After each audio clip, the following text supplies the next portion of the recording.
Hey guys, कैसे हैं आप सभी लोग। आशा करती हूँ आप सभी लोग अच्छे होंगे। आज का हमारा टॉपिक है कि हम ओव्यूलेशन डेट किस तरह से काउंट कर सकते हैं।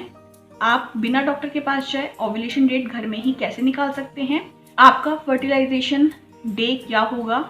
इन सभी टॉपिक्स पर आज के इस वीडियो में हम बात करेंगे, क्योंकि जो लेडीज़ कंसीव करने की सोच रही हैं उनको ये चीज़ पता होनी बहुत ज़रूरी है कि उनका ओव्यूलेशन डे क्या है, ताकि वो इन समय पर संबंध बनाएं और प्रेग्नेंट हो सकें।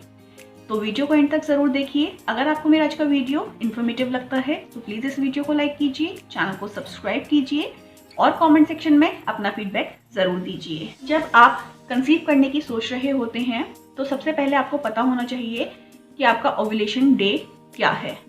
जब तक आपको ये चीज़ नहीं पता होगी कि आपका ओव्यूलेशन टाइम पीरियड क्या है, तब तक आप कंसीव नहीं कर पाएंगे, क्योंकि वही एक समय होता है कि जब आप अपने पार्टनर के साथ संबंध बनाते हैं और आप कंसीव कर लेते हैं।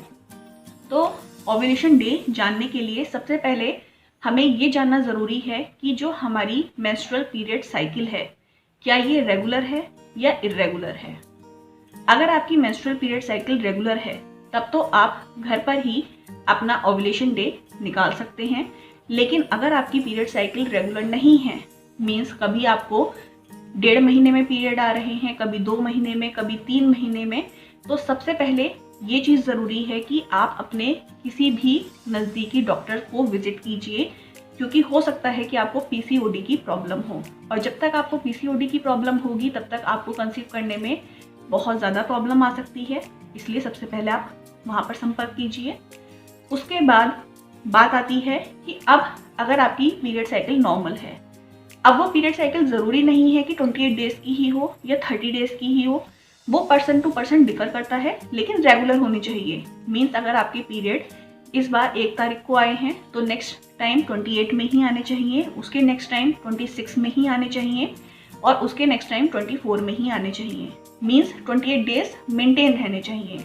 या फिर हो सकता है कि आपकी पीरियड साइकिल 30 डेज़ की हो, इवन 35 डेज़ तक की भी जो पीरियड साइकिल होती है वो नॉर्मल मानी जाती है। तो उसके अकॉर्डिंग आप अपना ओव्यूलेशन डे काउंट कर सकते हैं। अब यहाँ पर हम एक एग्जाम्पल लेते हैं। 3 फीमेल ले लेते हैं। Suppose female 1, female 2, female 3। Female 1 का जो पीरियड है वो आता है 1 मार्च। फीमेल बी का भी जो पीरियड आता है वो आता है 1 मार्च, और फीमेल सी का भी जो पीरियड आता है वो आता है 1 मार्च। अब जो फीमेल 1 है उसकी पीरियड साइकिल है 28 डेज, तो उसका जो नेक्स्ट पीरियड आएगा वो आएगा 28 मार्च में। जो नेक्स्ट फीमेल है उसका जो पीरियड साइकिल है वो है 32 डेज की, तो उसका पीरियड आएगा 2 अप्रैल। और जो नेक्स्ट हमारी फीमेल है इसकी पीरियड साइकिल है 35 डेज की, तो उसके अकॉर्डिंग इनका पीरियड आएगा 5 अप्रैल। अब जो ओव्यूलेशन होता है वो होता है हमारी नेक्स्ट मेंस्ट्रुअल पीरियड के 14 डेज पहले। यानी कि अगर हम फर्स्ट फीमेल की बात करें तो इनका जो नेक्स्ट पीरियड आना था वो था 28 मार्च। तो अगर हम 28 से 14 दिन पीछे जाएं तो ये डेट आती है 14, यानी कि 14 मार्च। तो ये वो दिन है जिस दिन इनका एग रिलीज होगा।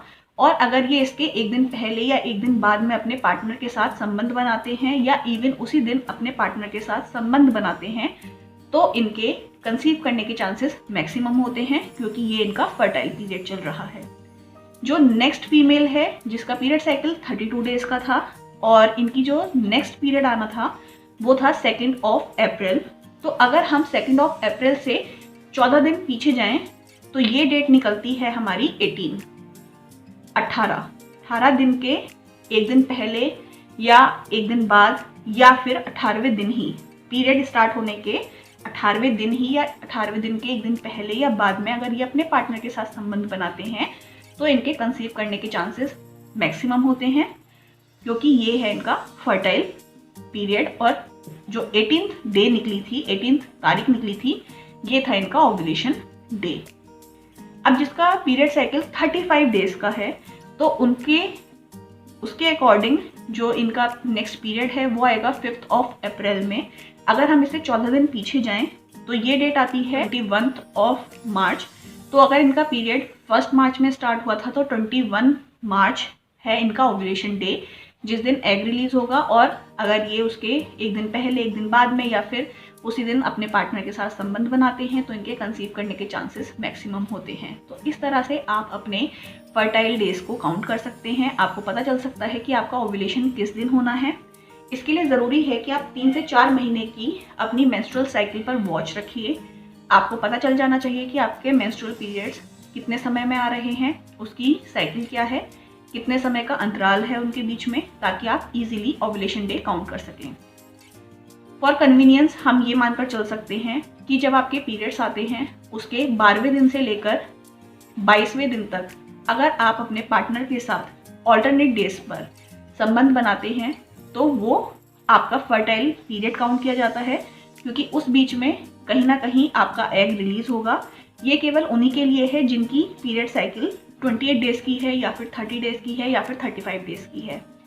ये केवल उन्हीं पर लागू होता है। अगर आपकी पीरियड साइकिल इरेगुलर है या फिर इससे कम दिनों की है या इससे ज़्यादा दिनों की है तो उसके लिए तो आपको ओव्यूलेशन डे अपने डॉक्टर से ही कंफर्म करना पड़ेगा या फिर थ्रू ओव्यूलेशन किट ही पता करना पड़ेगा।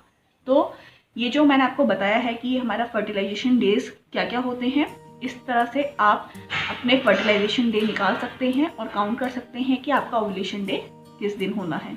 अगर आपको ये वीडियो हेल्पफुल लगा तो प्लीज़ इस वीडियो को लाइक कीजिए, चैनल को सब्सक्राइब कीजिए और कमेंट सेक्शन में अपनी कुछ और क्वेरीज हैं, अगर आप कुछ और पूछना चाहते हैं तो प्लीज़ कीजिए कमेंट्स। मैं जल्द ही कोशिश करूँगी कि आपके उन कमेंट्स का रिप्लाई करूँ। और मैं मिलती हूँ अपने नेक्स्ट वीडियो में। Until then tata bye bye and take care.